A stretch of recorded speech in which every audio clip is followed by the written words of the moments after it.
Binabanggit din po ni Senator Go, no, para po makapag-react kayo, na Yeah. meron daw pong nagpopondo sa inyo na hindi nyo mapangalanan. And sabi niya, maaari din daw po na nanggaling sa flood control projects, anomalous flood control projects, ang ginagastos ninyo dito sa mga investigasyon na ginawa ninyo para makasuhan sila. What is your reaction? Alam mo, dapat siya yung nagpangalan doon para Mhm, kakasuhan ko siya. mhm, 'Di ba? Ang problema kasi dito, ako, may aligasyon ako laban sa kanya, nagkalap ako ng ebidensya, kinasuhan ko.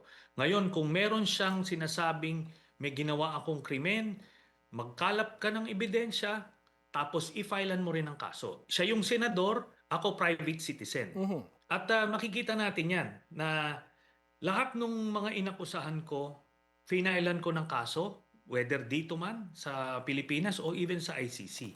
Itong mga ganitong mga assertion niya, pang-divert lang yan eh. Pang-sira lang ng message. Pero ganito, I will not be distracted. Tututukan ko tong kasong ito. Sige, abangan ko yung sagot mo dito sa kasong i-file ko. Tingnan natin kung uubra yan. Kasi at the end of the day, 200 contracts nakuha nung tatay niya at kapatid niya habang mayor si Digong at siya ang executive Mhm. assistant at habang presidente si Digong at siya naman yung special assistant to the president. Oh, Maliwanag na maliwanag yan na violation.